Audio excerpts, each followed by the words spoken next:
അല്ലാതെ പ്രലോഭനത്തിന്റെ ഒരു കാലം. അവിടെയാണ് തെറ്റും ശരിയും തിരിച്ചറിവുള്ള ആർജവത്വം. അതിനുവേണ്ടിയാ പ്രാർത്ഥിക്കേണ്ടത്. നമുക്കിന്ന് നഷ്ടപ്പെട്ടതാ പണം ഉണ്ടാക്കാനുള്ള വ്യക്തതയിൽ, സമ്പത്ത് ഉണ്ടാക്കാനുള്ള വ്യക്തതയിൽ എല്ലാം വാരിക്കൂട്ടാനുള്ള ഒരു താല്പര്യം നമുക്ക് നമ്മുടെ ജീവിതങ്ങളിൽ. ക്രിസ്ത്യാനിയാണെന്ന് പറഞ്ഞ ഏറ്റവും അധികം ഇത്രമാത്രം ആർത്തി പിടിച്ചൊരു സമൂഹം ക്രൈസ്തവ സമൂഹം, ഞാൻ ഉൾപ്പെടെ. കാരണം പഠിപ്പിക്കുന്നെല്ലാം കോടികൾ ഉണ്ടാക്കുവാൻ. ആരേലും പറഞ്ഞു കൊടുത്തിട്ടുണ്ടോ, മോനെ നീ വലിയ പ്രശസ്തനൊന്നും ആകണ്ട, വിശ്വസ്തനാകണമെന്ന് ഈ ഇരിക്കുന്ന അപ്പനോ അമ്മയോ ആരേലും കൊച്ചുങ്ങോട് ഞാൻ പറഞ്ഞു കൊടുത്തിട്ടില്ല. നിങ്ങൾ ആരും പറഞ്ഞു കൊടുത്തിട്ടുണ്ടോ നീ പ്രശസ്തനാകണ്ട, നീ മൊത്തം A+ വാങ്ങിച്ചിട്ട് നീ പോയി എഞ്ചിനീയറിംഗോ അല്ലെങ്കിൽ ഡോക്ടറോ ആയിട്ട് ഇമാതിരി പരിപാടി കാണിച്ച് ജീവിതത്തെ നഷ്ടപ്പെടുത്തരുത്. മറിച്ച് എന്താ, വിശ്വസ്തനാകണം. അതുകൊണ്ടാണ് ശലോമോൻ പ്രാർത്ഥിച്ചത്, ഗുണവും ദോഷവും തിരിച്ചറിയാനായിട്ടുള്ള ബലം തരണം. നമ്മുടെ യൗവനക്കാരൊക്കെ സത്യം പറഞ്ഞാൽ പ്രാർത്ഥിക്കേണ്ടത് അതാ. ഇന്ന് കൗതുകത്തിന്റെ പിന്നാലെ പോവുകയാണ്, ഇന്ന് കാണുന്ന സന്തോഷത്തിന്റെ പിന്നാലെ പോവുകയാണ്. പക്ഷെ അതെന്താ, നിത്യ സൗഭാഗ്യങ്ങൾ നഷ്ടപ്പെടും. ദാനിയേൽ പ്രവാചകന്റെ പുസ്തകം വായിക്കുമ്പോൾ 4 പിള്ളേരെ കുറിച്ചാണ് വായിക്കുന്നത് അല്ലെ. 1-ാം അധ്യായത്തിന് 8-ാം വാക്യത്തിൽ അവിടെ കിടക്ക് ദാനിയേൽ പറയുകയോ, നെബൂഖദ്നേസർ രാജാവിന്റെ കൊട്ടാരമാണ്, സകല തിന്മകളും വന്നു ചേരുന്ന സ്ഥലമാണ്, വിളിക്കുന്ന വിളിപ്പുറത്തെല്ലാം വന്നു ചേരും, തിന്മകളുടെ കേന്ദ്രമാണ്, അരുതായ്മകളുടെ ഘോഷയാത്ര നടക്കുന്ന സ്ഥലമാണ് നെബൂഖദ്നേസർ രാജാവിന്റെ കൊട്ടാരം. പക്ഷേ അവിടെയാണ് ദാനിയേൽ പറഞ്ഞത് 1:8, രാജാവ് കുടിക്കുന്ന ഭോജനം കൊണ്ട് വീഞ്ഞോണ്ട് ഞാൻ തന്നെത്താൻ അശുദ്ധനാകുകയില്ല. പ്രലോഭനമാണ്, കൗതുകമായത് മുന്നിൽ വെച്ചിട്ടുണ്ട്. പക്ഷേ അവിടെ ഒരു സ്വയം തീരുമാനം, നമ്മളൊക്കെ അവിടെ പരാജയപ്പെട്ടു പോകും. പക്ഷെ അവിടെ യൗവനക്കാരൻ തീരുമാനമെടുക്കുകയാണ് എന്ന് പറഞ്ഞ് എനിക്ക് നോമ്പാണെന്നാ പറഞ്ഞത്. ഇനിയിപ്പോ അടുത്ത ആഴ്ച ഇലക്ഷൻ ഉണ്ടല്ലോ പള്ളികളിൽ. ഇപ്പോഴേ ഇറങ്ങിയിട്ടുണ്ട് ഞങ്ങളുടെയൊക്കെ ഇവിടെ നിന്ന് എനിക്കാന്ന് അറിഞ്ഞു, ഞങ്ങളുടെയൊക്കെ അവിടെ ഇപ്പോഴേ ഇറങ്ങിയിട്ടുണ്ട്. 4-5 പേരായിട്ട് 4-5 മാസം മുമ്പ് വോട്ട് പിടിക്കാനൊക്കെ ഇറങ്ങി വയ്യാതെ കിടക്കുന്ന അപ്പച്ചനെ അമ്മച്ചിയും ഒക്കെ ഓട്ടോയിലൊക്കെ കൊണ്ടുവരും കുമ്പസാരിപ്പിക്കാൻ. എന്നുവെച്ച് ഈ സ്ഥാനാർത്ഥികളാണ് കൊണ്ടുവരുന്നത്. എന്നുവെച്ചാൽ അവർക്ക് കുടിശ്ശിക അടയ്ക്കും. ഇപ്പൊ അതുകൊണ്ട് പലരും കുടിശ്ശിക അടയ്ക്കത്തില്ല ഞങ്ങളുടെ അവിടെ ഒക്കെ പള്ളികൾ. കാരണം ഇവരങ്ങ് അടച്ചോളും സ്ഥാനാർത്ഥികൾ. അടച്ചയച്ച ഇലക്ഷൻ ആകുമ്പോൾ അച്ഛനോട് പറയാം, അച്ഛാ ഇല്ല അമ്മച്ചിക്ക് ഷുഗറുള്ള പ്രഷറുള്ള നേരത്തെ മരുന്ന് കഴിക്കേണ്ടി, ഇവരെ ഈ അമ്മച്ചി ഒന്ന് വോട്ട് ചെയ്യിപ്പിച്ചിട്ട് വീഴണം, പഞ്ചായത്ത് ഇലക്ഷൻ പോലെ. ഒന്ന് ആലോചിച്ച് നോക്കിയേ. തലേദിവസം വൈകിട്ട് എവിടെ ഇരുന്ന, ഞാൻ ഇതിനകത്തൂടെ പറയുന്നില്ല, ലോകം മൊത്തം പോകും. തലേദിവസം വൈകിട്ട് എവിടെ ഇരുന്ന ഇതൊക്കെ കോംപ്രമൈസ് ചെയ്യുന്നത്? എവിടെയാ? ഇലക്ഷൻ പേര് ഇപ്രാവശ്യം ഞങ്ങളുടെ ലോക്കൽ കമ്മിറ്റി ഭരിക്കും, ഞങ്ങളുടെ മറ്റേ സംഘടന ഭരിക്കും. ഒന്ന് ആലോചിച്ച് നോക്കിയേ. നമ്മുടെ ദേവാലയങ്ങളിൽ പോലും രാഷ്ട്രീയത്തിന്റെ അതിപ്രസരമായി മാറിയിരിക്കുന്നു. ദൈവത്തെ വിളിക്കേണ്ട സ്ഥലമാണ്. ദൈവബോധം നഷ്ടപ്പെട്ടു, ദൈവ ഭയം നഷ്ടപ്പെട്ടു. ഇവിടെ ദാനിയേൽ പറയുകയാ, ഞാൻ തന്നെത്താൻ അശുദ്ധനാകല്. പ്രലോഭനം കൊണ്ട് മുമ്പിൽ നോക്കാൻ അപ്പനില്ല, അമ്മയില്ല, CCTV ഇല്ല, ലൊക്കേഷൻ ഇല്ല, ഗൂഗിൾ മാപ്പിൽ ഒന്നുമില്ല. അവിടെയും ആ 3 ചെറുപ്പക്കാർ അവര് കൽപ്പന എഴുതി, ദുരാസമഭൂമിയിൽ നിൽക്കുന്ന ബിംബത്തെ നമസ്കരിക്കണമെന്ന് രാജാവിന്റെ കൽപ്പന. 3-ാം അധ്യായത്തിൽ 17-ാം വാക്യം തോന്നുന്നു അവര് പറയുന്നൊരു വാക്യ ശ്രദ്ധേയമാണ്. ചെറുപ്പക്കാരെന്ന് ഓർത്തോണം. അവര് പറയുക, രാജാവിന് വെല്ലുവിളിച്ചിട്ട് പറയുകയാ, നെബൂഖദ്നേസർ രാജാവേ, ഞങ്ങൾ സേവിക്കുന്ന ഒരു ദൈവമുണ്ട്, ആ ദൈവത്തിന് ഞങ്ങളെ എരിയുന്ന തീച്ചൂളയിൽ നിന്നും സിംഹത്തിന്റെ വായിൽ നിന്ന് വിടുവിക്കുവാൻ കഴിയുമെങ്കിൽ അവൻ ഞങ്ങളെ വിടുവിച്ചുകൊള്ളും. ഉറച്ച ബോധ്യമാ. രാജാവേ, ഞങ്ങൾ സേവിക്കുന്ന ഒരു ദൈവമുണ്ട്, ആ ദൈവത്തിന് വിടുവിക്കുവാൻ കഴിയുമെങ്കിൽ ദൈവം ഞങ്ങളെ വിടുവിച്ചോളും. 3 ചെറുപ്പക്കാരുടെ ബോധ്യമാണ് സത്യമായി. അതുകൊണ്ട് നമ്മുടെ ഈ കാലഘട്ടത്തിൽ ഇങ്ങനെ കൗതുകൾക്ക് പിന്നാലെ നെബൂഖദ്നേസർ രാജാവ് ഒത്തിരി ഓഫർ കൊടുത്തിട്ടുണ്ട് ഈ 4 പേർക്കും, ദാനിയേലിനും ഈ ശദ്രക്കിനും മേശക്കും അബേദനോവിനും ഒക്കെ. പക്ഷെ ഓഫറിന് മുമ്പിലൊന്നും ആരും മനമയി പോയില്ല. ഇവര് മനമയി, അവര് വിളിക്കുക, ഉച്ചത്തിൽ വിളിച്ചു പറയുക, രാജാവിനോട് പറയുക, നീ നിർത്തിയിരിക്കുന്ന we will not worship the statue, നീ നിർത്തിയിരിക്കുന്ന ഈ സ്വർണ്ണബിംബത്തെ ഞങ്ങൾ നമസ്കരിക്കുകയില്ല, ഞങ്ങളുടെ ദൈവത്തെയാണ് ഞങ്ങൾ നമസ്കരിക്കുന്നത്. അതുകൊണ്ട് എന്താ ഉണ്ടാകുന്നത്? പ്രലോഭനം മുമ്പിലുണ്ട്. ആവശ്യം പോലെ കാര്യങ്ങളാ വെച്ചു കൊടുത്തേക്കുന്നവർക്ക്. 4 പേർക്ക് ചെറുപ്പക്കാരാണല്ലോ, വീണു പോകാനുള്ള സാധ്യത ആവശ്യം പോലെയുണ്ട്. നേരെ ദേവാലയത്തിൽ ഒരു കൊച്ചൻ, 2 ആമ്പിള്ളേരാണ്, കോടികൾ ആസ്തിയുണ്ട്. മൂത്തവൻ മദ്രാസിൽ പഠിക്കാൻ പോയി, യൂത്തിലും എല്ലാം പ്രവർത്തിച്ചതാണ്. ഒരു ദിവസം എന്നെ കാണാൻ വന്ന് കുമ്പസാരം എല്ലാം കഴിഞ്ഞിട്ട് എന്നോട് പറഞ്ഞു, അച്ചോ ശരിക്കും യൗവനക്കാർക്ക് ഭംഗിയായിട്ട് കുമ്പസാരിച്ച് എന്നോട് പറഞ്ഞു, അച്ചോ ഞാൻ പോയ സ്ഥലത്തെല്ലാം മദ്രാസിലാണ്, എനിക്കറിയാം, മദ്രാസ് ബാംഗ്ലൂർ ഒക്കെ അറിയാമല്ലോ, എന്റെ കൂടെ പഠിക്കുന്നവരെല്ലാം മദ്യപിക്കാനൊക്കെ പോകും. ഞാൻ അവരുടെ കൂടെ പോയിട്ടുണ്ട്. അച്ചോ അമ്മാര് ഞങ്ങൾ 5 പേര് 5 ഗ്ലാസ് വെക്കുമ്പോ ഞാൻ എന്റെ ഗ്ലാസ് എടുത്ത് കമത്തി വെക്കും. ഞാൻ പോയി ഇരുന്നിട്ടുണ്ട് ഗതികേട് കൊണ്ട്. ഇരിക്കുമ്പോഴൊക്കെ ഞാൻ ഓർക്കുന്നത് പള്ളിയിലെ വിശുദ്ധ കുർബാന കഴിഞ്ഞ് മുൻവശത്തെ കതവിന്റെ പുറകിൽ തലകുനിച്ച് കണ്ണുനീരോടെ പ്രാർത്ഥിക്കുന്ന എന്റെ അമ്മയുടെ ചിത്രമാണ്. കോടി ക്ലാസ്സുകളുള്ള ചെറുപ്പക്കാരന്. പക്ഷെ ഞാൻ അവിടെയൊക്കെ ഇരിക്കുമ്പം വിശുദ്ധ കുർബാന കഴിഞ്ഞ കതവിന്റെ പുറകിൽ സങ്കടപ്പെട്ട് സാരിയിട്ട അത് തലേക്കളിട്ട് ആരും കാണാത്ത വണ്ണം പൊട്ടിക്കരന്ന് എനിക്കും എന്റെ അനിയനൊക്കെ വേണ്ടി പൊട്ടിക്കരന്ന് അമ്മയുടെ ചിത്രമാണ്. അതുകൊണ്ട് ഞാൻ ഇതുവരെ അന്യായത്തിന്റെ വഴിയിൽ ഞാൻ പോയിട്ടില്ല. നമ്മൾ ഓർക്കണം, പ്രലോഭനത്തിന്റെ വഴി അവർ പറയുകയാണ് ഞങ്ങൾ നമസ്കരിക്കുകയില്ല. ഓഫറുകളുണ്ട്, പക്ഷേ രണ്ട് വശമാണ് ഞാൻ ഈ പറഞ്ഞു. ഒന്ന്, കൗതുകത്തിന് വേണ്ടി നഷ്ടപ്പെട്ടു പോകുന്നു. എന്നാൽ ഒരു കൗതുകം, പ്രലോഭനം മുമ്പിലുണ്ടായിട്ടും ഞങ്ങൾ നമസ്കരിക്കണമെന്ന് ഉറച്ച ബോധ്യം, ദൈവവിശ്വാസത്തിന്റെ ബോധ്യം, പ്രലോഭനങ്ങളെ അതിജീവിക്കാനുള്ള ബോധ്യം. അതുകൊണ്ട് എന്താ, അവസാന അധ്യായം വരുമ്പോൾ രാജാവ് കൽപ്പന തിരുത്തി എഴുതുക. എന്താ എഴുതുന്നത്? ഇനി മുതൽ ശദ്രക്കിന്റെയും മേശക്കിന്റെയും അബേദ്നെഗോവിന്റെ ദൈവമാണ് ഈ രാജ്യത്തിന്റെ ദൈവം. നമ്മൾ താൽക്കാലിക സന്തോഷത്തിനൊക്കെ പോകുമ്പോൾ കുടുംബമായി മുഴുവൻ നശിച്ചു പോകും. നിങ്ങൾ ആലോചിച്ച് നോക്കി, ഈ പിടിച്ച 18 എണ്ണത്തിന്റെ കുടുംബം അവന്റെ മാതാപിതാക്കളുടെ തലകുനിക്കപ്പെടുകയല്ലേ, അല്ലേ? ചെറിയ സന്തോഷത്തിന് പോയത്, റാഗിങ്ങിന് പോയതാണ്.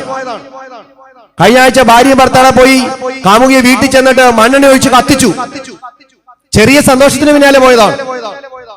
പക്ഷേ ഇവിടെ എന്താ, ഇപ്പുറത്തെ സന്തോഷങ്ങൾ ഏറെ ഉണ്ടെങ്കിൽ അതിന്റെ അപ്പുറത്തൊരു ദൈവസ്നേഹം, ദൈവത്തിന്റെ വിളി, കടമ, ഉത്തരവാദിത്തം, നിയോഗം, അതിനെക്കുറിച്ചുള്ള ബോധ്യം. അതുകൊണ്ട് പറഞ്ഞു, ഞങ്ങൾ നീ നിർത്തിയിരിക്കുന്ന ഇതിന് നമസ്കരിക്കുകയില്ല. തുടർന്ന് ആ രാജ്യത്തിന് ഈ 4 പേരുടെ ദൈവമാണ് പിന്നീട് ആ രാജ്യത്തിന് ദൈവമായി രാജാവ് എഴുതി കൊടുക്കുന്നത്. ശദ്രക്കിന്റെ, മേശക്കിന്റെ, അബേദ്നെഗോവിന്റെ ദൈവമാണ് ഈ രാജ്യത്തിന്റെ ദൈവം. പക്ഷേ ആട് തെറ്റിപ്പോയി വീണു പോയപ്പോഴാണ് അറിയുന്നത്, തിരിച്ചു വരാനാവാത്ത വണ്ണം വീണുപോയെന്ന് അറിഞ്ഞു. പക്ഷെ ഒരു വഴിയുണ്ട് അതിന് തിരിച്ചു വരാൻ. എന്താ? ഇടയൻ തിരക്കി വരുമ്പോ ഇടയന്റെ കാലച്ച കേൾക്കുമ്പം ഞാൻ ഇവിടെ ഉണ്ടെന്ന് അറിയുവാൻ ഒന്നുറക്ക കരഞ്ഞാ മതി. ജീവിതത്തിൽ വീഴ്ചകളൊക്കെ ഉണ്ടാവും, കുറവുകളൊക്കെ ഉണ്ടാവും. പക്ഷെ ആടിനൊരു ഏറ്റവും വലിയ ബോധ്യം എന്താ അറിയാമോ? ഞാൻ ഇവിടെ ഉണ്ടെന്ന് അറിയുവാൻ തക്കവണ്ണം ഇടയന്റെ കാലച്ച കേൾക്കുമ്പോൾ ഇവിടെ ഞാൻ ഉണ്ടെന്ന് അറിയിക്കുവാൻ ആടൊന്ന് കരഞ്ഞു. എന്താ സംഭവിച്ചു? ഇടയൻ അതിനെ കണ്ടെത്തുകയും ചേർത്ത് പിടിക്കുകയാണ്. നമ്മൾ ചെറിയ സന്തോഷങ്ങളും ജീവിതത്തിലെ സൗഭാഗ്യങ്ങളൊക്കെ നഷ്ടപ്പെടുത്തി പാപത്തിന്റെ പല വഴിയിൽ കൂടെ ഒക്കെ യാത്ര ചെയ്യും. പക്ഷെ തിരുവാനോട് ഓർപ്പിക്കുന്നറിയാമോ? നിന്റെ നിലവിളിക്ക് തിരികെ ദൈവസന്നിധിയിലേക്ക് എത്തുവാനായിട്ട് സാധിക്കും. ദൈവസന്നിധിയിൽ ഏറ്റവും ശക്തിയേറിയ ഏറ്റവും വലിയ ഉപകരണം നമ്മുടെ കണ്ണുനീരാണ്. അതുകൊണ്ടാണ് സങ്കീർത്തനക്കാരൻ പറഞ്ഞ 56 സങ്കീർത്തനം, എന്റെ കണ്ണുനീർ നിന്റെ തുരുത്തിയിലാക്കി വെക്കണം. ലോകത്തിൽ ഏറ്റവും അധികം ആളുകളെ, ഞാൻ സത്യമായി ഇവിടെ ഇരിക്കുന്ന ഒരു അച്ഛൻ പറഞ്ഞ എത്ര പേരാ കണ്ണുനീരോടെ ഇവിടെ ഇരിക്കുന്നത് ആണാണല്ലോ. വേശ്യാവൃത്തി ഉൾപ്പെടെ ദോഷത്തിൽ ജീവിച്ച സെന്റ് അഗസ്റ്റിന്റെ അമ്മ മോണിക്ക് ചെന്നിട്ട് മിലാനിലുള്ള ബിഷപ്പായ ആംബ്രോസിനോട് പറഞ്ഞു, പിതാവേ എന്റെ മകൻ ദുർമാർഗിയാണ്. കരഞ്ഞോണ്ടാ പറയുന്നത്, അവൻ ദുർമാർഗത്തിൽ സഞ്ചരിക്കുന്നവനാണ്. അവിടെ ബിഷപ്പ് പറഞ്ഞ മറുപടി ശ്രദ്ധേയമാണ്. നിങ്ങൾ കേട്ടിട്ടുള്ളോ? പറയുകയാണ്, അമ്മയുടെ കണ്ണുനീരിന്റെ പുത്രൻ ഒരിക്കലും നഷ്ടപ്പെട്ടു പോകുകയില്ല. 30 വർഷം കഴിഞ്ഞപ്പോ ആ മകൻ വിശുദ്ധനാവുകയാണ്. അമ്മമാരുടെ കണ്ണുനീരിന്റെ മക്കൾ ഒരിക്കലും നഷ്ടപ്പെടും. ദൈവത്തിന്റെ കാരുണ്യം വിളിച്ചേർക്കാൻ ഏറ്റവും വലിയ അനുഭവം ഏതാണ്? കണ്ണുനീരാണ്.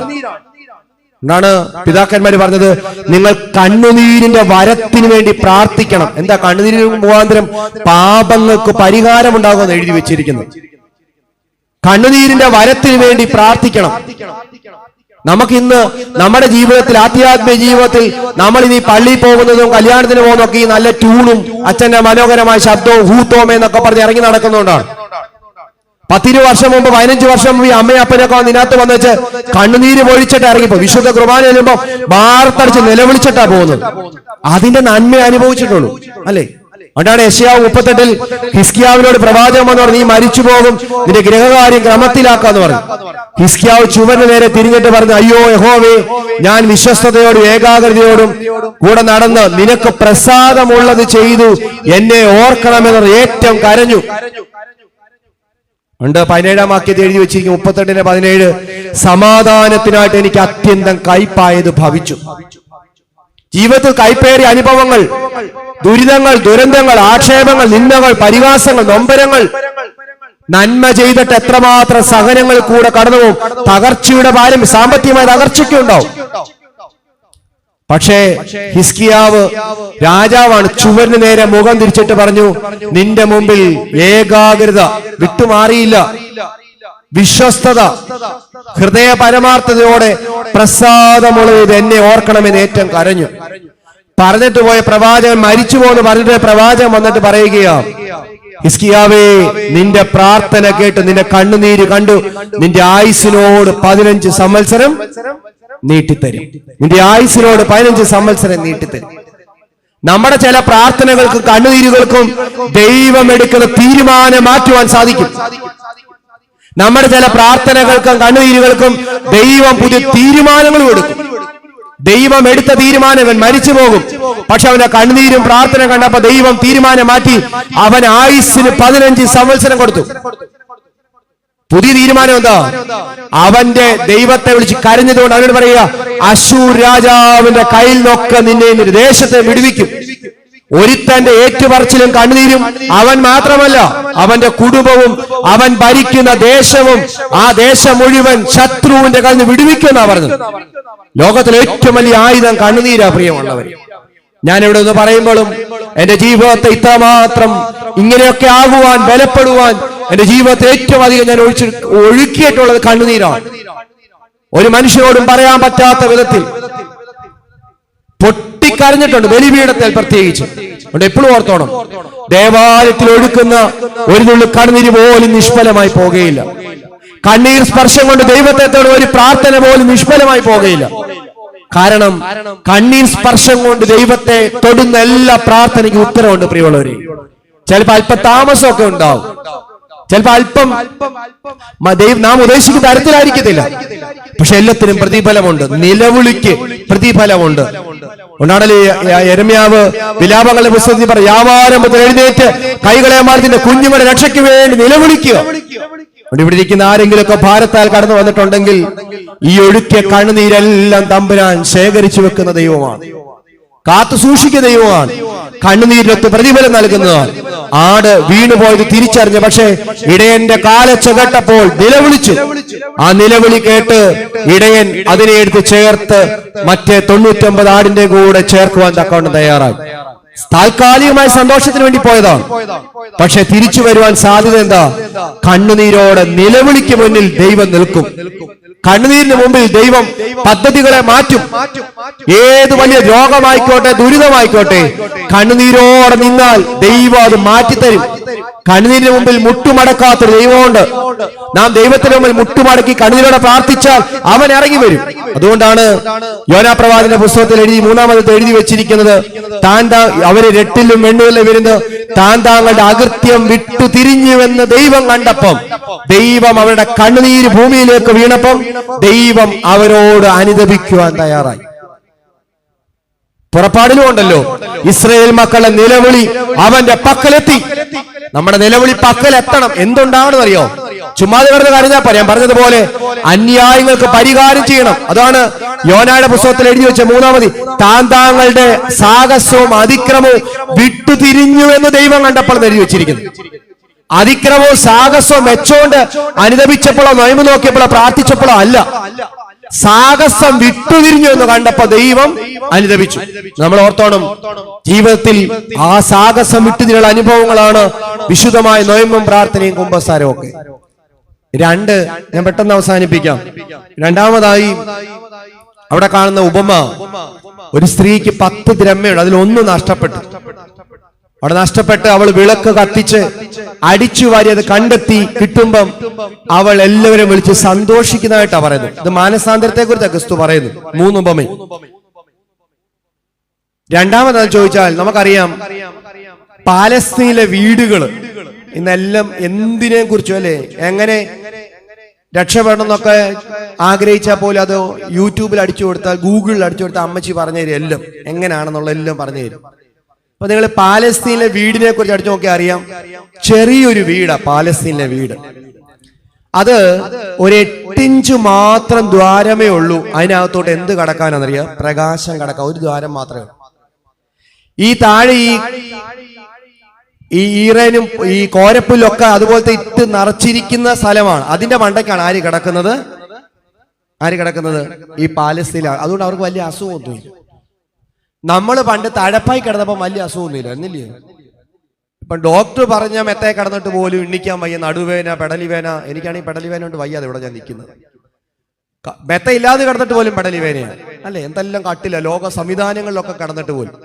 പക്ഷെ പാലസ്തീനിലെ അവരുടെ പെരയ്ക്കകത്ത് ഈ തറ അടിച്ച് ഉറപ്പിച്ചതിന് ശേഷം കോരപ്പില്ലിട്ട് അതിന്റെ മണ്ടയ്ക്കാണ് ആര് കിടക്കുന്നത്? കട്ടിലും മെത്തയൊന്നുമില്ല. ആര് കിടക്കുന്നത്? ഈ ആൾക്കാര് കിടക്കുന്നത്. പക്ഷെ ആ സ്ത്രീയെ സംബന്ധിച്ച് സ്ത്രീകൾക്ക് സ്വാതന്ത്ര്യമില്ലാത്ത കാലഘട്ടത്തിലാണ് അവളുടെ അധ്വാനത്തിന്റെ ആകെ തുക അവൾ ഉണ്ടാക്കി വെച്ച് കഷ്ടപ്പെട്ട് സ്ത്രീയെ ഒരു പന്നിയെക്കാട്ടിൽ മോശമായി കണ്ടിരുന്ന കാലഘട്ടത്തിൽ അവള് കഷ്ടപ്പെട്ട് ഉണ്ടാക്കി വെച്ചതാണ് എത്ര നാണയം? 10. നമുക്ക് ഏറ്റവും പ്രഷ്യസ് ആയിട്ടുള്ളതാണ്. അതിൽ ഒന്നാണ് കളഞ്ഞു പോയത്. ആടിനാണെങ്കിൽ എന്ത് ചെയ്യാൻ പറ്റുന്നുണ്ട്? നിലവിളിക്കാനായിട്ട് പറ്റുന്നുണ്ട്. പക്ഷെ ഈ നാണയം ഈ അമ്മയുടെ കയ്യിൽ നിന്ന് എവിടെയോ സ്ത്രീയുടെ ഉരുണ്ടുപോയി എവിടെയോ പോയി കിടക്കുകയാണ്. അതിന് നിലവിളിക്കാൻ പറ്റത്തില്ല. കാരണം എന്താ? ഈ അമ്മ വിളക്ക് കത്തിച്ച് അടിച്ചു വാരി കണ്ടെത്തുന്നിടം വരെ ചെന്ന് വീണ് ഇരുളിൽ തന്നെ ഇത് കിടക്കുന്നു. നമ്മളിൽ അനേക മനുഷ്യരും ഇങ്ങനെയാണ്. ചില ഇരുട്ടിന്റെ ദുശീലങ്ങളിൽ ഇരുണ്ടുപോയ ചില അനുഭവങ്ങളിൽ യാന്ത്രികമായി പോകുന്ന കാലം. നമ്മുടെ ബന്ധങ്ങൾ പോലും ഈ നാണയം എന്ന് പറഞ്ഞ വേദപുസ്തകം വായിക്കുമ്പം തീമോത്തിയസിന്റെ ലേഖനം 2-ാം ലേഖനത്തിന് 6-ാം അധ്യായം തിരിച്ചുണ്ട്.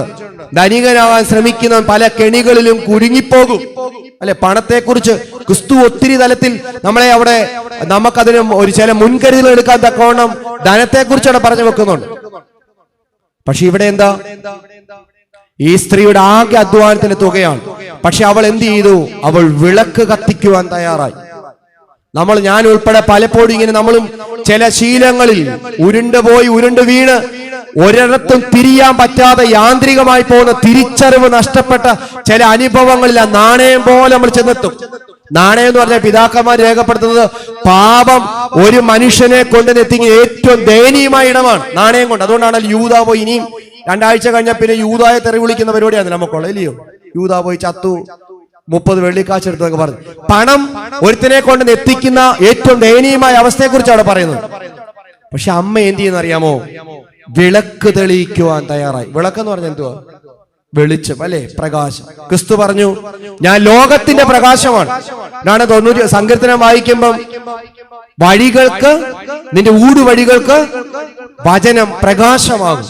നമുക്കറിയാം വീട് കൂദാശയൊക്കെ നടത്തുമ്പം നമ്മളെ അച്ഛനെയോ തിരുമേനിയൊക്കെ വിളിച്ച് കൂദാശയൊക്കെ നടത്തുമ്പം വെള്ളം പിടിക്കുമല്ലോ ഇല്ലയോ? ഒരു വെള്ളം ഇങ്ങനെ എടുത്ത് പിടിച്ചിട്ട് കുടുംബവും വീട്ടുടമസ്ഥനെ കൊണ്ട് അത് പിടിപ്പിക്കും. എന്നിട്ട് സുവിശേഷം വായിക്കും. ഏത് സുവിശേഷമാണ്? ലൂക്കോസ് 19. സക്കായിയെ കുറിച്ചാണ് വായിക്കുന്നത്. സക്കായി ആ കാലഘട്ടത്തിൽ യഹൂദന്മാരെ സംബന്ധിച്ച് വിരുന്നുണ്ണാൻ വിളിച്ചാൽ പോലും പോകരുന്ന കർക്കശ നിലപാടുള്ള കാലമാണ്. കാരണം അത്രമാത്രം ജനം വെറുത്തുപോയവനാണ് ആര്? സക്കായി എന്ന് പറഞ്ഞാൽ പണം എന്ന് പറയുന്ന ഒരു കാര്യത്തിന് പിന്നിൽ പോയി അവൻ യാന്ത്രികമായി പോയൊരു മനുഷ്യൻ. അതുകൊണ്ടാണ് കവി പറഞ്ഞത് പണമെന്നുള്ളത് അരികെ വരുമ്പം ഗുണമെന്നുള്ളത് ദൂരത്താണ്. അത്രമാത്രം ജനം ദുഷിച്ചൊരു മനുഷ്യൻ ആരാ? സക്കായി എന്ന് പറയുന്ന മനുഷ്യൻ.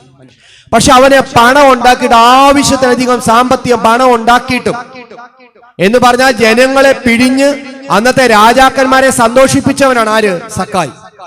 എല്ലാം ഉണ്ടായിട്ടും അവനൊരു ശൂന്യത അനുഭവപ്പെടുന്നു.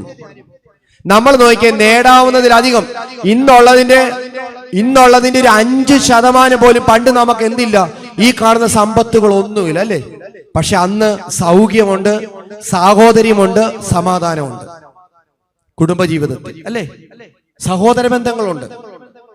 8-10 മക്കളും വാട്ടക്കപ്പയൊക്കെ കടന്നൊരു കാലമുണ്ട്. ഇപ്പൊ അത് ഗ്യാസാന്ന് പറയും. കപ്പ തിന്നാൻ ആർക്കും വയ്യ, ചക്ക തിന്നാൻ വയ്യ, കാച്ചിൽ എന്താന്ന് ചോദിച്ചാൽ അറിയത്തില്ല അല്ലേ? പക്ഷെ ലുലു ചെന്നാ, കുവൈറ്റിലൊക്കെ ചെന്നാ 16,000 രൂപയ്ക്കാ പഴുത്ത ചക്കയൊക്കെ വാങ്ങിക്കുന്നത്. 16,000 രൂപ. അവിടെ 16 എന്ന് പറഞ്ഞാൽ ഇത്ര രൂപയുള്ളൂ.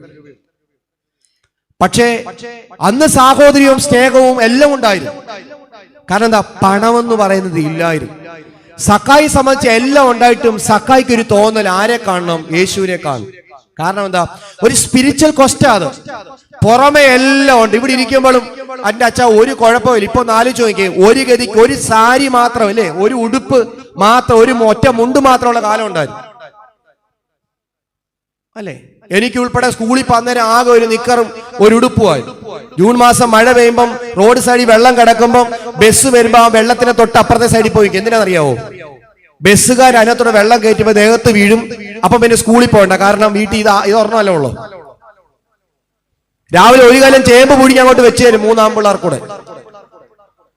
വാട്ടക്കപ്പ എടുത്തിട്ട് അങ്ങോട്ട് തിളപ്പിച്ചിട്ട് ഒരു പച്ചമുളക്, ഒരു ചുമന്നുള്ളി, ഇച്ചിരി വെളിച്ചെണ്ണ കൊടുത്തിട്ട് ഇങ്ങനെ അടിക്കിങ്ങനെ തരും. ഇതായിരുന്നു ഭക്ഷണം. എനിക്ക് 42 വയസ്സുണ്ട് കേട്ടോ. ഇതായിരുന്നു ഭക്ഷണം.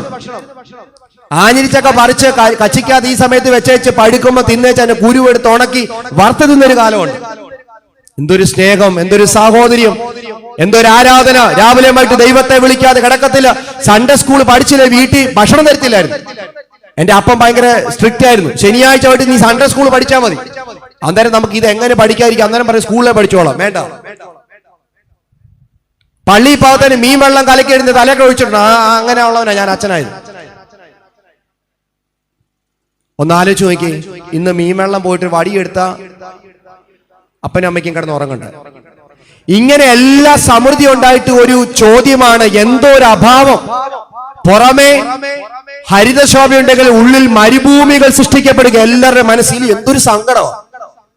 ഇന്നലെ ഒരാൾ നനച്ച എല്ലാം ഉണ്ട്, അച്ഛ പിള്ളേരെ പ്രാർത്ഥിക്കാൻ പഠിപ്പിച്ചു, എല്ലാം ഉണ്ട്. പക്ഷെ രോഗം, മാരക രോഗം വന്നു, സാമ്പത്തികമായി തകർന്ന് തരിപ്പണമായി, മക്കളൊന്നും പള്ളിയിൽ കയറുന്നില്ല, പല പ്രയാസങ്ങൾ. എന്തുകൊണ്ടാണ് അല്ലേ? ഒന്ന് ആലോചിക്കുക, എത്ര മനുഷ്യന്റെ ചോദ്യമാണ്. പക്ഷെ ഇവിടെ സക്കായിക്ക് യേശുവിനെ കാണണം. അവൻ കാണുവാൻ ആഗ്രഹിച്ചു. യാന്ത്രികമായി പോന ജീവിതം കാണുവാൻ ആഗ്രഹിച്ചു. കാണുവാൻ ആഗ്രഹിച്ചപ്പം, കർത്താവിനെ കാണാൻ ആഗ്രഹിച്ചു. അവന് തോന്നി അവന് പൊക്കക്കുറവാന്നാ പറഞ്ഞില്ലയോ? നിങ്ങൾ ആലോചിച്ചിട്ടുണ്ട്, സക്കായിക്ക് പൊക്കം ഉണ്ടെങ്കിൽ സക്കായി എവിടെയെങ്കിലും പുറയിൽ പോയി നിന്നിട്ട് തിരിച്ച് വീട്ടിൽ പോയത് അല്ലേ? പൊക്കമുള്ള എത്രയോ പൊക്കമുള്ളവരെ കുറിച്ച് ഇവിടെ വല്ലതും പറഞ്ഞിട്ടുണ്ടോ? ഇല്ല. പക്ഷെ സക്കായിയുടെ പൊക്കക്കുറവാണ് അവന്റെ ദൈവാനുഗ്രഹത്തിന്റെ കാരണം. നമുക്കും ചിലപ്പോഴൊക്കെ ഓർത്തോണം കേട്ടോ, ചില കുറവുകൾ, ഡിഫക്റ്റുകളാ നമുക്ക് അനുഗ്രഹത്തിന്റെ കാരണം. ഇന്നലെ ലോകത്തിന്റെ നെറുകയിൽ ഏനാത്തുകാരൻ അമേരിക്കയിൽ പോയി അല്ലെ, അംഗപരിമിതനായ ഒരാള് ലോകത്തിന് തന്നെ അവിടെ പോയി അവൻ ഏറ്റവും വലിയ ഒരാളായി വന്നു എന്ന് പറഞ്ഞാൽ, നിങ്ങൾ പത്രത്തിലൊക്കെ വായിച്ചു, ഓർത്തഡോക്സാണ് ഏനാത്ത്. ചില ഡിഫക്റ്റുകളാണ് ദൈവസന്നിധിയിൽ സ്വീകരിക്കപ്പെടുക, ചില കുറവുകളാണ്. സക്കായിക്ക് പൊക്കം ഉണ്ടായിരുന്നെങ്കിൽ അവനെ യേശുവിനെ കടാ വഴി കൂടെ പോരും. പക്ഷെ പൊക്കക്കുറവായത് കാരണം അവൻ എന്ത് കയറി? മരത്തിന്റെ മുകളിൽ കയറി. മരത്തിന്റെ മുകളിൽ കയറിയപ്പോ ആരവനെ കണ്ടു? യേശു അവനെ കണ്ടു. യേശു അവനെ കണ്ടപ്പം യേശു പറഞ്ഞു, സക്കായിയെ നീ താപ്പോട്ട് ഇറങ്ങി. ഇതൊക്കെ നമ്മൾ അതിന്റെ അച്ഛൻ ഒത്തിരി കേട്ടതാണ് അല്ലേ? ഇറങ്ങി വന്ന് സക്കായിയോട് പറഞ്ഞു, സക്കായി, എനിക്ക് നിന്റെ വീട്ടിൽ താമസിക്കണം എന്ന് പറഞ്ഞാൽ അത് കൽപ്പനയാണ്. താമസിച്ചോടും ചോദിച്ചാൽ അത് അപേക്ഷയാണ്. കർത്താവ് എന്താ പറഞ്ഞത്? ഇന്ന് എനിക്ക് നിന്റെ വീട്ടിൽ താമസിക്കേണ്ടിയിരിക്കുന്നു എന്ന് പറഞ്ഞാൽ എന്റെ നിയോഗത്തിന്റെ ഭാഗമാണ്. നിന്റെ വീട്ടിലേക്കുള്ള എനിക്കൊരു നിയോഗമാണ് നിന്റെ മേൽ. നമ്മൾ ഇവിടെ ഇരിക്കുമ്പോൾ ഓർത്തോണം, എല്ലാവരുടെ മേലും നിയോഗമുണ്ട് പ്രിയമുള്ളവര്. നിയോഗത്തിന്റെ ഭാഗം താമസിക്കേണ്ടിയിരിക്കുന്നു. അവൻ വീട്ടിൽ താമസിക്കാൻ കേറി അങ്ങോട്ട് ചെന്നു. ഫ്ലെക്സ് ഒന്നും അടിച്ചു വെച്ചില്ല, ഞങ്ങളുടെ വീട്ടിൽ തിരുമേനി വന്നെന്ന് പറഞ്ഞു. കേറി അങ്ങോട്ട് ചെന്നപ്പം അതുവരെ സമ്പത്തിന്റെ വലിപ്പം കണ്ണിലുണ്ടായിരുന്നവൻ യേശുവിനെ കണ്ടപ്പം ആദ്യത്തെ വർത്തമാനം എന്താ പറഞ്ഞറിയോ? ഞാൻ ഇതുവരെയും ചതിവായിട്ടാണ് ജീവിച്ചിട്ടുള്ളത്. ആ സ്ത്രീ വിളക്ക് കത്തിച്ചെന്ന് പറഞ്ഞ ഇതാണ് ദൈവവചനം. ക്രിസ്തു പറഞ്ഞാൽ ഞാൻ ലോകത്തിന്റെ വെളിച്ചമാണ്. ദൈവവചനവും ദൈവം അവന്റെ അടുക്കലെത്തി, ക്രിസ്തു അവന്റെ അടുക്കലെത്തി അവൻ പറയുക, ഞാൻ ഇതുവരെ ചതിവായിട്ടാണ്. ക്രിസ്തുവിന്റെ കണ്ണി നോക്കിയപ്പോ സമ്പത്തിന്റെ വലിപ്പം ഇനി കാണാനില്ല. ദൈവമേ, ഞാൻ ചതിവായിട്ട് ജീവിച്ചിട്ടുണ്ട്, കൊള്ളരായ്മല ഇതുവരെ ജീവിച്ചത്. ഈ പള്ളിയിൽ ഇവിടെ വന്നിരിക്കുമ്പോഴും പ്രാർത്ഥിക്കുമ്പോഴും വിശുദ്ധ കുർബാന അനുഭവിക്കുമ്പോഴും എന്റെ വീഴ്ചകൾ, എന്റെ കുറവുകളെ കുറിച്ച് ഞാൻ അതിക്രമത്തിലാണ്, മോശപ്പെട്ടാണ് ഞാൻ ജീവിക്കുന്നതെന്ന് ആർക്കെങ്കിലും തോന്നിയിട്ടുണ്ടോ? കുർബാന ചൊല്ലി എനിക്ക് പോലും തോന്നുന്നില്ലെങ്കിൽ ദൈവത്തിന്റെ പരിശുദ്ധാത്മ സാന്നിധ്യം കുറഞ്ഞുപോയി എന്നുള്ളതാണ്. പക്ഷെ സക്കായിക്ക് എന്തുണ്ടായി? അവന്റെ തോന്നൽ, അവൻ പറയുകയാണ്, എന്താ പറഞ്ഞത്?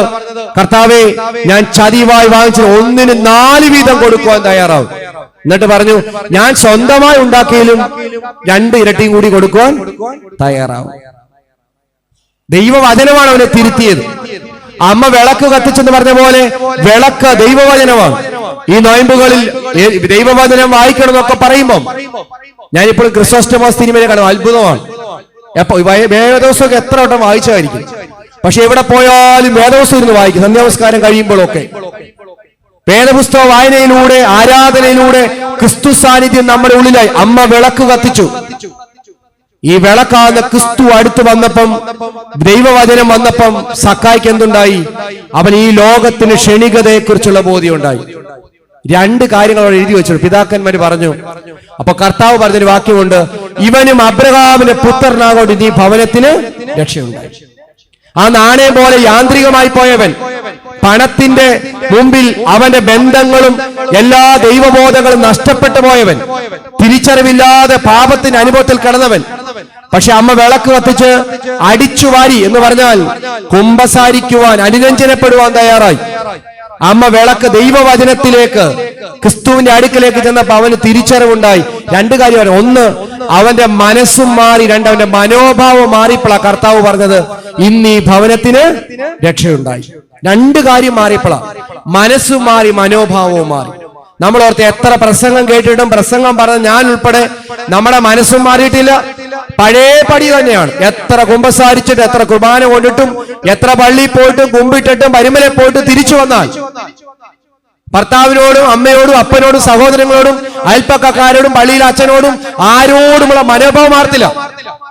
ഇവിടെ സക്കായിയുടെ മനസ്സ് മാറി. അവൻ പറഞ്ഞു, ഇതൊന്നും അല്ല, സമ്പത്തല്ല എക്സ്ട്രീം, മറിച്ച് കർത്താവേ, ഞാൻ വഞ്ചനയിലാണ് ജീവിച്ചത്. അതാണ് അവന്റെ മനസ്സ് മാറി. മനോഭാവം എന്താ? അവൻ ക്രിസ്തുവിനെ കണ്ടപ്പോ ചുറ്റുപാടുള്ള വേദനിക്കുന്ന ജീവിതങ്ങളെ കാണുവാൻ അവനിടയായെന്നുള്ളതാണ്. അതുകൊണ്ട് പറഞ്ഞു, ഇവനും അബ്രഹാമിന്റെ പുത്രനാണ് ഈ ഭവനത്തിന് രക്ഷയുണ്ടായി.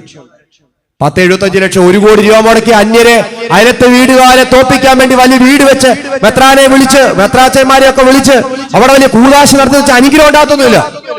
താമസിക്കുന്നവരുടെ മനസ്സും മനോഭാവവും മാറിയില്ലെങ്കിൽ ഒരനുഗ്രഹം ഉണ്ടാകത്തില്ല. അവിടെ സക്കായി കുമ്പസാരിക്കുകയാണ് ക്രിസ്തുവിനോട്. ചതിവായി നമ്മളെ കുമ്പസാരിച്ച് ഒരു പോക്കങ്ങ് പോവുകയാണ്. പക്ഷെ ഇവിടെ കുമ്പസാരിച്ചിട്ട് ഒരു പ്രായച്ചിത്തവാ ചെയ്ത്. എന്താ? ഞാൻ 4 ഇരട്ടിയായിട്ട് കൊടുക്കുന്നു, എനിക്കുള്ളതിൽ 2 ഇരട്ടിയായിട്ട് കൊടുക്കുന്നു. യാന്ത്രികമായി പോവുകയാണ്. അമ്മ വിളക്ക് കത്തിച്ചു, അടിച്ചു വാരി കഴിഞ്ഞപ്പോൾ എന്ത് കിട്ടി? നാണയം കിട്ടി.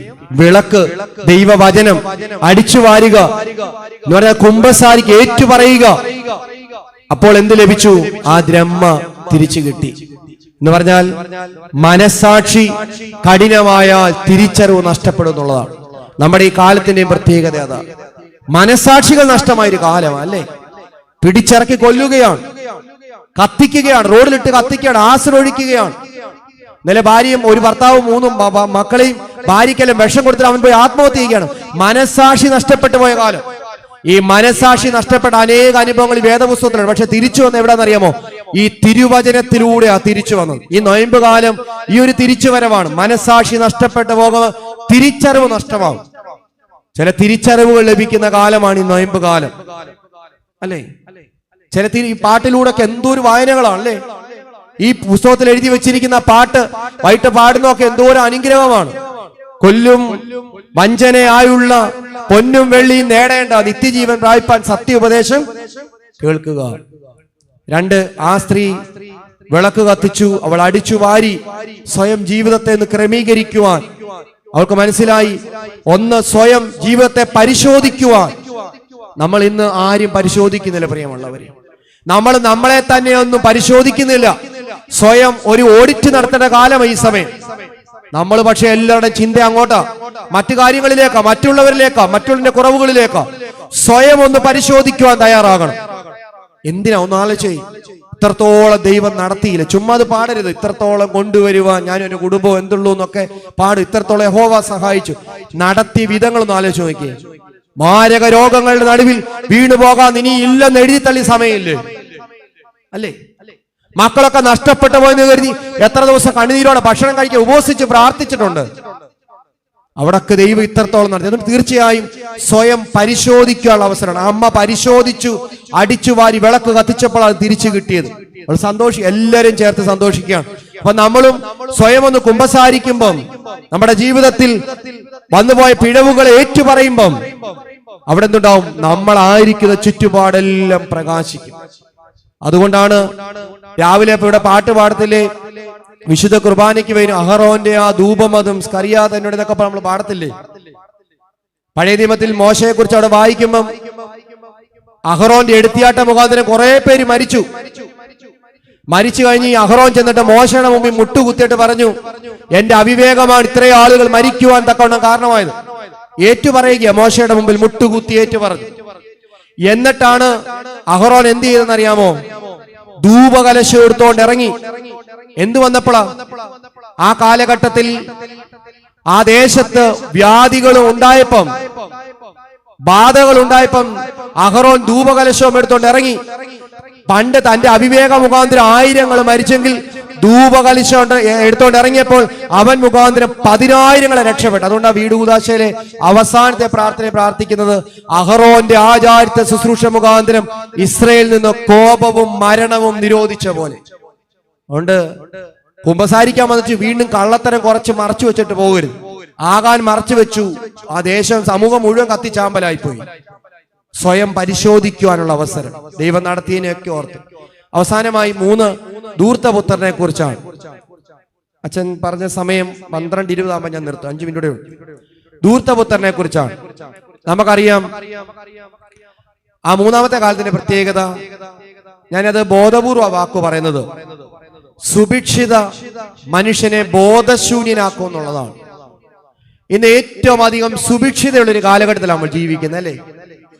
ആവശ്യത്തിലധികം പണമുണ്ട്, ആവശ്യത്തിലധികം സമ്പത്തുണ്ട് നമുക്ക്. അതുകൊണ്ട് എന്താ, ആർക്കും ആരോട്, ഈ പള്ളിയിലൊക്കെ വലിയ വാചോട് നമ്മൾ വരുന്നു, പ്രാർത്ഥിക്കുന്നു, കുർബാനയ്ക്കൊക്കെ നിൽക്കുന്നെങ്കിലും ഒരെണ്ണത്തിനെ കണ്ടുകൂടാ, അല്ലേ? ഒരെണ്ണത്തിന് വലിയ സുവിശേഷമൊക്കെ പറയും, പ്രാർത്ഥന കൂട്ടായ്മ എന്നൊക്കെ പേര് പറയും, ഒരെണ്ണത്തിനെ കണ്ടുകൂടാ. നമ്മുടെ പ്രത്യേകിച്ച് ക്രിസ്ത്യാനികളുടെ ഇടയിൽ ഒരു സ്വഭാവം. അതുകൊണ്ട് ഈ കല്ലുപാറ പള്ളിയിലെ ഒരാൾ ഇവിടെ ഒരു കട നടത്തട്ടെ, ചെറിയൊരു പലചരക്ക് കട നടത്തട്ടെ. നമ്മൾ ഈ ഇരിക്കുന്ന ഒരെണ്ണം അയലത്തുകാരൻ പോലും ആ കടയിൽ പോയി വാങ്ങിക്കത്തില്ല. നമ്മൾ ഇവിടുന്ന് വണ്ടി എടുത്ത് നേരെ തിരുവല്ല പോയി സൂപ്പർ മാർക്കറ്റിൽ പോയി വാങ്ങിക്കും. എന്നാൽ മുസ്ലിം സഹോദരങ്ങളെ നോക്കിക്കേ, അവരുടെ ഏതൊരു ആള് ഒരു ഇതിൽപ്പെട്ട ഒരു എവിടെ ഒരു കട നടത്തിയാലും എത്ര കിലോമീറ്റർ ആയാലും അവിടെ പോയി അവര് പോയി. അതാ ഒരു വർഗത്തിന്റെ ഒരു വലിയ ഗുണം. അതാ നമ്മളെ സംബന്ധിച്ച് പണമായപ്പോ ആരോടും നമുക്കൊരു ബന്ധമില്ല. ഇവിടെ ധൂർത്തപുത്രൻ അപ്പനോട് എന്ത് ചോദിച്ചെന്നാ? സമ്പത്ത് ചോദിച്ചെന്ന് പറഞ്ഞാൽ വീട്ടിൽ കാവലുള്ള, വീട്ടിൽ താമസിച്ചവൻ പന്നിക്കൂടിന്റെ കാവൽക്കാരനായി അവിടെ രേഖപ്പെടുത്തിയിരിക്കുന്നത്. എന്താ, ഇതുവരെ ജീവിച്ച വീട്ടിൽ അവന് സ്വാതന്ത്ര്യം ഇഷ്ടപ്പെട്ടില്ല. അവൻ അപ്പനോട് പറഞ്ഞു, അപ്പ സ്വത്തിങ്ങി തരാൻ പറഞ്ഞു. എന്താ പറഞ്ഞാൽ മൂത്ത മോന് കൊടുക്കുന്നതിന് പകുതി സ്വത്ത് മാത്രമേ ഉള്ളൂ. സ്വത്ത് വാങ്ങിച്ചോണ്ട് അവൻ അവിടെ എഴുതി വെച്ചിരിക്കുക, അവൻ വിദേശത്തേക്ക് പോയി, വിദൂരത്തേക്ക് പോയി, വിജാതിരൂടെ പോയി അവൻ നാനാവിധമാക്കി കളഞ്ഞു. ഇന്ന് നമ്മുടെ കുടുംബങ്ങളിലൊക്കെ അനേകം മക്കൾ അങ്ങനെയാ. അച്ഛൻ ആദ്യം സൂചിപ്പിച്ച പോലെ അനേകം യൗവനക്കാർ മാതാപിതാക്കളുടെ വിഷമങ്ങളോ സങ്കടങ്ങളോ ഒന്നും അവർ ഗവനിക്കുന്നില്ല. അപ്പനോട് സ്വത്ത് വാങ്ങിക്കൊണ്ട് പോകുക. അവിടെ ലൂക്കോസ് രേഖപ്പെടുത്തിയിരിക്കുന്ന പദം ടോൺ ബിയോൺ എന്നുള്ളൊരു വാക്കാണ്. എനിക്ക് ഏറ്റവും ഇഷ്ടം അത് പറയാം. ടോൺ ബിയോൺ എന്ന് പറഞ്ഞാൽ അപ്പന്റെ ജീവൻ ചോദിച്ചെന്നാണ് എഴുതി വെച്ചിരിക്കുന്നത്. അല്ലെ, നമ്മൾ ഈ ഇരിക്കുന്ന കുഞ്ഞുങ്ങളൊക്കെ വളർന്ന് അവർക്ക് വേണ്ടി ഇരിക്കുന്ന കുഞ്ഞുങ്ങളൊക്കെ കുറച്ചു പേര് ഇരിപ്പുണ്ട്. 10, 18, 25 വയസ്സ്. ഇന്ന് ആർക്കും പെൺപിള്ളേർക്കൊന്നും ആൺപിള്ളേർക്കും കല്യാണം ഒന്നും വേണ്ട. കാരണം പല ഓൾട്ടർനേറ്റീവ് സംവിധാനങ്ങളുണ്ട്. പക്ഷെ കല്യാണം കഴിച്ച ഒരു ഗർഭിണി ആകുമ്പോഴേ 3 മാസം എത്തുമ്പം കഴിക്കുന്നതെല്ലാം വെളിയിലോട്ട് തള്ളു. കാരണം എന്താ? ഛർദിക്കും, അല്ലെ? ഉള്ളിലൊരു പുതിയൊരു ആള് രൂപപ്പെടുമ്പോ ഛർദിക്കും. ഒരു 6 മാസമൊക്കെ എത്തുമ്പം വയറിച്ചിരാകുമ്പം ഈ ഭർത്താവ് ചരിഞ്ഞും മറിഞ്ഞും കമന്നും ഒക്കെ കിടക്കുമ്പോ ഈ പാമ്പ് പിടിച്ച ഗർഭിണി പെണ്ണെന്തെടുക്കും? ചരിഞ്ഞ് കിടക്കത്തുള്ളൂ, അല്ലെ? അങ്ങനല്ലയോ? ഞാൻ വീട്ടിൽ എനിക്ക് 2 പിള്ളേരുള്ളതുകൊണ്ട് ഞാൻ കണ്ടിട്ടുണ്ട് ഭാര്യയിൽ നിന്ന്. അതുകൊണ്ടാണ് ഈ പറയുന്നത്. പിന്നെ അങ്ങോട്ട് ഈ പല മാമൂലും അതും ഇതൊക്കെ വന്നിട്ട് പിന്നെ പള്ളിയില്ല, കുമ്പസാരം ഇല്ല, കുർബാനയില്ല, ഒന്നിനും പോകാൻ പറ്റത്തില്ല. പിന്നെ 9 മാസവും 9 ദിവസം ഇവിടെ പ്രസവിക്കും. മുമ്പും പ്രസവിക്കും. കാരണം പണ്ട് കറക്റ്റ് സമയത്ത് പ്രസവിക്കും. ഇപ്പം ഗർഭിണി ആകുമ്പോഴത്തേന് ബെഡ് റെസ്റ്റ് ആണ്, പിന്നെ 9 മാസത്തേക്ക് കിടപ്പാണ്, വീട്ടു ജോലിക്കാരിയൊക്കെ വെക്കുന്നതാണ്. പണ്ട് അരിയൊക്കെ ഇടിച്ച് വെള്ളം കോരിക്കൊണ്ട് അമ്മായിമ്മ നല്ലോണം പോരൊക്കെ എടുത്ത് വെള്ളം കോരിക്കൊണ്ടിരിക്കുമ്പോഴായിരിക്കും ചിലപ്പോൾ അവിടെ പ്രസവിച്ച് വീഴുന്നത് അല്ലേ. പക്ഷെ അന്ന് ഇത്രയും പ്രശ്നമൊന്നുമില്ല. പക്ഷെ ഈ പ്രസവിച്ചു കഴിഞ്ഞ് ഈ അമ്മ ആ കൊച്ചിന് വേണ്ടി എത്ര ത്യാഗമാ. അമ്മയുടെ ജീവിതം, അമ്മയുടെ സന്തോഷം, അമ്മയുടെ സുഖം, അമ്മയുടെ സൗകര്യങ്ങളെല്ലാം ഈ കുഞ്ഞിന് വേണ്ടി അമ്മ ബലി കഴിക്കുക. ഇപ്പൊ പിന്നെ ജോലി ചെയ്യേണ്ടതുകൊണ്ട് അമ്മച്ചി അപ്പച്ചനോണ്ട് ഏൽപ്പിച്ച ചങ്ങ് പോകും, അല്ലെങ്കിൽ ഇവിടെ അങ്ങ് കൊണ്ടുപോയിക്കോളും, പാവങ്ങളെ അങ്ങ് ഗൾഫിൽ കൊണ്ടുപോയിക്കോളും. പക്ഷെ പണ്ട് കാലത്ത് പകലെല്ലാം ജോലി, ഈ കൊച്ചു പകലെല്ലാം കടന്നു തുറന്ന് രാത്രി അമ്മയ്ക്ക് ഉറങ്ങാൻ പറ്റാതെ അമ്മയിരുന്ന് ഉറക്കം തൂങ്ങും, ഈ കൊച്ചു ഉണർന്നിരുന്ന് കളിക്കും. എന്നിട്ട് 2, 3, 4 വയസ്സാകുമ്പോൾ ഭക്ഷണം കോരി കൊടുക്കുമ്പം അമ്മ ഇവിടെ നിൽക്കുമ്പം വയ്യാത്ത അമ്മയിട്ട് മുറ്റത്തൂടെ 5-6 തവണ ഇട്ട് ഓടിക്കും. കാക്കയെ കാണുമ്പം പറയും അതെന്താ ചോദിക്കുമ്പം പറയും കാക്കയാന്ന് പറയും. 25-50 വട്ടം ഈ കൊച്ചി ചോദിക്കും അത് കാക്കയാണ്. ഈ അമ്മ അന്നേരം പറയും മോനെ പുലിയാന്ന് എലിയാന്ന് പറഞ്ഞാൽ കാക്കയാന്ന് തന്നെ പറയത്തുള്ളൂ അല്ലേ. പക്ഷെ ഈ അമ്മയൊന്ന് പ്രായമെത്തുമ്പോണ്ടല്ലോ മോനെ അതെന്താന്ന് ചോദിച്ചാൽ പറയും തള്ള അവിടെ മിണ്ടായിരുന്നോണെന്ന് പറയും. പക്ഷെ ഈ അമ്മ അന്ന് ചെറുപ്പത്തിൽ ഈ കുഞ്ഞിനെ അമ്മയുടെ സുഖവും സൗന്ദര്യം എല്ലാം നഷ്ടപ്പെടുത്തിയിട്ട് അമ്മ വളർത്തിയപ്പം ചോദിച്ചതെല്ലാം പറഞ്ഞു അല്ലേ. എത്ര സങ്കടപ്പെട്ടു. സ്കൂളിന്റെ ബസ് 7:30 വിടുന്ന ബസ് 4 മണിക്ക് താമസിച്ച് 4:05 ആകുമ്പം, നിങ്ങൾ കേട്ടോണ്ട് 4:05 ആകുമ്പം അമ്മയുടെ മനസ്സിൽ തീയാ പ്രിയമുള്ളവര്, തീ അവരുടെ മനസ്സിൽ എന്റെ കുഞ്ഞ് എവിടെ പോയെന്നുള്ളത്. അമ്മയുടെ എല്ലാ സ്വാതന്ത്ര്യം നഷ്ടപ്പെടുത്തിയിട്ട് അമ്മ ഒരു കുഞ്ഞിനെ വളർത്തുന്നു. ഒരപ്പനോ എറണാകുളത്തൊക്കെ ഒരു ദിവസം പോയപ്പം ഒരു 11 മണിയായി, അവിടെ ഒരു മനുഷ്യൻ ഒരു ഒമ്നി ഇട്ടിട്ട് ചിക്കൻ ബിരിയാണി 80 രൂപ, ഊണ് 60 രൂപ, ഒരു ഫ്ലെക്സ് അടിച്ചിട്ട് അവിടെ കവർ ഇങ്ങനെ വീശിക്കൊണ്ടിരിക്കുക. തിരിച്ച് പ്രസംഗം ധ്യാനം കഴിഞ്ഞ് തിരിച്ചു വരുമ്പോഴും ആ മനുഷ്യൻ അവിടെ നിൽപ്പുണ്ട് പൊരി വെയിലത്ത്. ഇപ്പോഴത്തെ ഈ വെയില് കൊള്ളാൻ വയ്യ അല്ലെ, പൊരി വെയിലത്ത് നിന്ന് വീശിക്കൊണ്ടിരിക്കുക. കിട്ടുന്നതിലൊരു മിച്ചം കൊണ്ട് അപ്പുറത്തെ വീട്ടിലെ കൊച്ചു സ്കൂബിയുടെ ബാഗ് വാങ്ങിച്ച് 1200 രൂപ. എന്റെ കുഞ്ഞ് വന്ന് പറഞ്ഞു എനിക്കും അതൊരു ബാഗ് വേണം, എന്റെ കുഞ്ഞിന് വേണ്ടിയിട്ടാ. അത് കിട്ടുന്ന മിച്ചം കൊണ്ട് ഇപ്പം ദോഹയിൽ ഒരു കൺവെൻഷൻ എന്നപ്പോ അവിടെ ഒരു മനുഷ്യൻ ഉച്ചയ്ക്ക് വന്നു, ബുധനാഴ്ച കാലും കൈയൊക്കെ കഴിയിട്ട് മേളിൽ പോയി തിരിച്ചു വന്നു. ഞാൻ ഈ നട്ടുച്ചയ്ക്ക് എന്താ വന്നേ? എന്റെ അച്ഛാ എനിക്കിന്ന് ഉപവാസമാ, ബുധനാഴ്ച ഉപവാസമാ. 48 വയസ്സുണ്ട്, 3-4 വർഷമായി വീട്ടിൽ പോയിട്ട്. കാരണം പോയാൽ തിരിച്ചു വന്ന ജോലിയില്ല. ശമ്പളം എത്ര ഉണ്ട്? 27,000 രൂപ നാട്ടില്. ഇങ്ങോട്ട് വരാറാകുമ്പോൾ തൊട്ടടുത്ത റൂംമേറ്റിൽ നിന്ന് കുറച്ച് പൈസ വാങ്ങിച്ച് ലുലു പോയി മക്കള് പറയുന്ന ഓർഡർ ചെയ്ത മുഴുവൻ ലിസ്റ്റ് മുഴുവൻ വാരിക്കെട്ടി ഇവിടെ കൊണ്ടുവരികയാണ്. 27,000 രൂപയ്ക്ക് ഈ വെയില് കൊള്ളാമോ? ഇതിന്റെ 150 ഇരട്ടി വെയിലത്ത് നിന്ന് കഷ്ടപ്പെടുക. 27,000 രൂപയ്ക്ക് 12 മണിക്കൂർ ഡ്യൂട്ടി. ഒരപ്പൻ, അദ്ദേഹത്തിന് പെരുന്നാളില്ല, ഉത്സവമില്ല, നൊയമ്പില്ല, ഇവിടുത്തെ കാര്യങ്ങൾ ഉറ്റവരുടെ അടക്കമില്ല, ഒന്നുമില്ല, മക്കൾക്ക് വേണ്ടി മാത്രം. എന്നിട്ട് 18 വയസ്സാകുമ്പോൾ ഇന്നലെ കണ്ട ഏതൊരു പ്രാന്തന്റെ പുറകിന് പോയിട്ട് അപ്പനെ അമ്മയെ വിളിച്ച് പോലീസ് സ്റ്റേഷനിൽ ചെല്ലുമ്പം ഒരു മോള് പറയുക എനിക്ക് അമ്മയെ പേടിയാ, അമ്മയെ പേടിയാണ്. 18 വയസ്സ് വരെ തീ ആദ്യം ഒരു കൊച്ചു വളർന്നു വരുന്നവന്മാര്. പെരുന്നാൾ ഒന്നുമില്ലാതെ ഉത്സവങ്ങളൊന്നുമില്ല, അപ്പൻ കിടന്ന് പൊരി വെയിലത്ത് തിരിച്ചു പോയ ഇവിടെ വന്ന് തിരിച്ചു ജോലിക്ക് ചെല്ലണ്ട. എന്ത് ചെയ്യുവാച്ചോ? കുഞ്ഞുങ്ങൾക്ക് വേണ്ടിയാ. എന്നിട്ട് ഇന്നലെ എങ്ങാണ്ട് ഫേസ്ബുക്കിലോ വാട്സപ്പിലോ എങ്ങാണ്ട് നമ്മുടെ ഈ പിള്ളേരൊക്കെ ഒന്ന് തോന്നരുത്, ലൈവ് ഉള്ളതുകൊണ്ടൊന്നും പറയാൻ പറ്റില്ല, പോട്ടെ. ഈ പോന്നവന്മാരൊക്കെ കോലം കണ്ടിട്ടുണ്ടോ? പ്രാന്ത് പിടിച്ച കുറെ മുടി ഇങ്ങനെ വെച്ച് കമ്മലും ഇട്ട് അവിടെ ഇവിടെ പാന്റും കീറി ഷർട്ടും കീറി ഒരു ഛേദമില്ലാത്ത കുറെ അമ്മമാരെ പറയുന്ന പോകും. എന്നിട്ട് പോലീസുകാരൻ പറഞ്ഞു മോളെ നിന്റെ അമ്മയുടെ കൂടെ പോടി, എനിക്ക് അമ്മയെ പേടിയാണ്. ഇത് ഞാൻ പറഞ്ഞ വാക്കിന്റെ അർത്ഥം അതെ, അവസാനിപ്പിക്കുക. Don B on. അപ്പന്റെ ഓഹരി ചോദിച്ചു. അപ്പന്റെ അമ്മയുടെ സങ്കടം ഒന്നും മക്കളെ ബാധിക്കുന്നില്ല. അവരുടെ സ്വാതന്ത്ര്യത്തിന് വേണ്ടി ഏത് വഴിയും എടുക്കാൻ തയ്യാറാണ്. ധൂർത്തപുത്രൻ അങ്ങനെ സ്വാതന്ത്ര്യം എടുത്തു പോയി, എല്ലാം നശിച്ചു പോയി. അവൻ പന്നിക്കൂട്ടിലെത്തി. യഹൂദന്മാർക്ക് നിഷിദ്ധമായ പന്നി അവന്റെ കൂട്ടിലെത്തി. അപ്പൊ അവന് സുബോധമുണ്ട്. എന്താ സുബോധം? ആയിരിക്കുന്ന അവസ്ഥയുടെ അർത്ഥശൂന്യത തിരിച്ചറിഞ്ഞു. ഈ ലോകസുഖങ്ങളും സൗകര്യങ്ങളും എന്നെ എങ്ങും കൊണ്ട് എത്തിക്കില്ലെന്നുള്ള ബോധ്യം. സുഖങ്ങൾ നമ്മൾ ഇപ്പോഴുണ്ടല്ലോ, അച്ഛൻ പറഞ്ഞ പോലെ ഇപ്പൊ ഞാൻ ഉൾപ്പെടെ ഇങ്ങനെ ഒരു ബൈക്കേലും 2 ഫോണും ഇച്ചിരി കാശുകൊണ്ടൊക്കെ ഇറങ്ങി നടക്കും. ഒറ്റ നിമിഷം മതി തകർന്നു, ഒരു നിമിഷം മതി. ഈ ആശുപത്രി കിടക്കുമ്പം ദൈവത്തെയും ദേവാലയത്തൊക്കെ വെല്ലുവിളിക്കും നമ്മൾ ഓർത്തോണം. അതുകൊണ്ട് വേദപുസ്തകത്തിൽ കൃത്യമായി എഴുതിയുണ്ട്, സഭാപ്രസംഗിയിൽ ദേവാലയത്തിലേക്ക് പോകുമ്പോൾ നിന്റെ കാൽപാദങ്ങളെ നീ സൂക്ഷിച്ചു കൊള്ളണം. നമ്മൾ ഇതൊക്കെ കുഞ്ഞുകളിയായിട്ട് എടുക്കുന്ന ആത്മീകതയെ പോലും പണവായപ്പോഴും സൗകര്യങ്ങളായപ്പോഴും രാഷ്ട്രീയ സ്വാധീനമായപ്പോഴൊക്കെ നമ്മൾ വെല്ലുവിളിക്കുക ദേവാലയത്തെ, ആത്മീയതയെ. തകർന്നു പോകും, യാതൊരു സംശയം വേണ്ട. ഇവിടെ അവന് സുബോധം, അവൻ വിചാരിച്ച എല്ലാം സന്തോഷമാണല്ലോ എന്ന് വിചാരിച്ചു പോയതാ. പക്ഷെ അവന് സുബോധം ഉണ്ടായി. എന്താ ഉണ്ടായത്?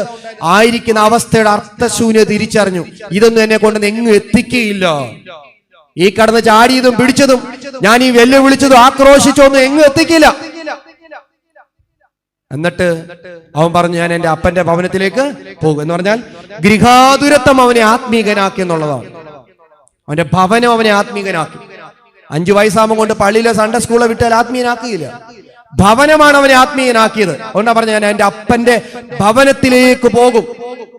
സത്യം പറഞ്ഞ് ഇവിടെ വന്നിരിക്കുമ്പോൾ ഓർത്ത് എന്നെ കേൾക്കുന്നവരെ അവസാനിപ്പിക്കുക. 5 മിനിറ്റ് കൂടുതലായി എങ്കിൽ അവസാനിപ്പിക്കുക. നമ്മുടെ ഭവനമാണ് ഏറ്റവും. പ്രാർത്ഥനയൊക്കെ സെക്കൻഡറി ഉള്ളൂ. കുടുംബജീവിതവും മാതാപിതാക്കളുടെ ബന്ധവും ഓക്സ്ഫോർഡ് യൂണിവേഴ്സിറ്റിയും കേംബ്രിഡ്ജ് യൂണിവേഴ്സിറ്റിയും അല്ല വലുത്. ഏറ്റവും വലിയ യൂണിവേഴ്സിറ്റി നമ്മുടെ ഭവനമാണ്. ഏറ്റവും വലിയ ക്ലാസ് റൂം അമ്മയുടെ മടിത്തട്ട. ഏറ്റവും നല്ല അധ്യാപകൻ അപ്പനാണ്.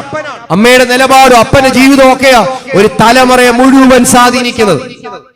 അവർ ലണ്ടനിലോ കാനഡയിലോ UK യിലോ യൂറോപ്പിലോ പോകുന്ന അല്ല, ജർമ്മനിയിലോ പോകുന്ന അല്ല, ഒരു ഭവനം. അതുകൊണ്ടാണ് ധൂർത്തപുത്രനെ ഗൃഹാതുരത്വം അവനെ ആത്മീയനാക്കി.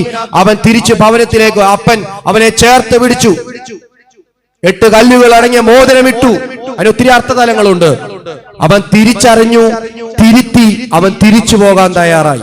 തിരിച്ചറിഞ്ഞു മാത്രമല്ല, തിരുത്തിയെന്ന് മാത്രം. നമ്മൾ തിരിച്ചറിഞ്ഞു, കുമ്പസാരിച്ച് തിരിച്ചറിഞ്ഞു, ഇനി കഴിഞ്ഞു, അത്രയും കൂടെ തീർന്നു. പക്ഷെ അവൻ തിരിച്ചെവിടേക്ക് പോയി? അവന്റെ അപ്പന്റെ ഭവനത്തിലേക്ക് പോയി. അവസാനിപ്പിക്കുകയാണ്. 3 ഉപമകളെ കുറിച്ചാണ് പറഞ്ഞത്. പാപിയുടെ തിരിച്ചുവരവിനെ കുറിച്ചുള്ള 3 ഉപമ. ഒന്ന് ഞാൻ പറഞ്ഞത്, താൽക്കാലികമായ സന്തോഷങ്ങൾ നിത്യ സൗഭാഗ്യങ്ങൾ നഷ്ടമാക്കും. താൽക്കാലിക സുഖം, താൽക്കാലിക സന്തോഷം, അത് ഞാൻ ഉൾപ്പെടെ കേട്ടോ. അത് എന്തായാലും 1-ാം പ്രതി ഞാൻ ഉൾപ്പെടെയാ. താൽക്കാലികം ഈ കാണുന്നതിന്റെ ഒക്കെ പിന്നാലെ പോകുമ്പം നിത്യമായ സൗഭാഗ്യങ്ങൾ നഷ്ടമാകും. പക്ഷേ ഒരിറ്റ് കണ്ണുനീര്, ഒരു നിലവിളിക്ക് ദൈവസ്നേഹത്തെ തിരികെ എത്തുവാൻ നിനക്ക് സാധിക്കുമെന്ന് ആ തിരുവചനം നമ്മെ ഓർമ്മിപ്പിച്ചു. കണ്ണുനീരിന്. രണ്ടാമതായിട്ട് മനസാക്ഷി മരവിച്ച തിരിച്ചറിവുകൾ നഷ്ടപ്പെടും. പല പാപത്തിന്റെ ദുശീലങ്ങളുടെ ഇരുട്ടടയിൽ വീണ് കിടക്കുന്നവരുണ്ട്. പക്ഷെ ദൈവവചനം, കുംഭസാരം തിരുത്തും. തിരിച്ചു വരുവാൻ തയ്യാർ. കുംഭസാരത്തിലൂടെ, സ്വയം ഒന്ന് മനസ്സിലാക്കലൂടെ, സ്വയം ആത്മപരിശോധനയോടെ തിരിച്ചു വരുവാൻ, കുംഭസാരത്തിലൂടെ, ദൈവവചനത്തിലൂടെ തിരിച്ചു വരുവാൻ സാധിക്കുമെന്ന 2-ാമത്തെ ഉപമയെ പഠിപ്പിക്കും. 3, സുഭിക്ഷിത ബോധശൂന്യനാക്കും. സുഭിക്ഷമായ കാലം നമ്മുടെ കാലത്തിന്റെ പ്രത്യേകത. പലപ്പോഴും ജീവിതത്തിന്റെ അനുഭവങ്ങൾ എന്താണെന്നോ എന്തിനു വേണ്ടിയാ ജീവിക്കേണ്ടത് പോലും ഓർമ്മയില്ലാതെ ജീവിക്കുന്ന കാലം. പക്ഷേ ധൂർത്തപുത്രരെല്ലാം വാങ്ങി സ്വാതന്ത്ര്യത്തിന് വേണ്ടി അപ്പന്റെ അമ്മയുടെയും ജീവനാണ് അവർ ചോദിച്ചിട്ട് അവൻ പോയത്. നശിപ്പിച്ചു കളഞ്ഞല്ല. പക്ഷേ അങ്ങ് പടുകുഴി ചെന്നപ്പോ അവന് ബോധ്യം, സുബോധമുണ്ടായി. കാരണം എന്താ? അവന്റെ അപ്പന്റെ ഭവനത്തെക്കുറിച്ചുള്ള ഗൃഹാതുരത്വം. നമ്മുടെ ഭവനമാണ് ഏറ്റവും പ്രധാനം. തിരിച്ചു വരാതിരിക്കാൻ തക്കവണ്ണം അത്രമാത്രം നമ്മൾ ദൂരെ ഒന്നും പോയിട്ടില്ല. പക്ഷേ കണ്ണുനീര് കൊണ്ടും കുംഭസാരം കൊണ്ടും ധൂർത്തപുത്രനെ പോലെ അപ്പാ നിന്നോട് സ്വർഗത്തോടും പാപം ഏറ്റുപറച്ചിലുകൊണ്ടും ഒക്കെ ഈ നോയമ്പ് കാലം തിരിച്ചു വരുവാനുള്ള കാലമാണ്. ആ തിരിച്ചുവരവിന് നമ്മുടെ നോമ്പും അനുഷ്ഠാനങ്ങളൊക്കെ ഇടയാകട്ടെ എന്ന് പ്രാർത്ഥിച്ച് എന്റെ വാക്കുകൾ ഉപസംഹരിക്കും.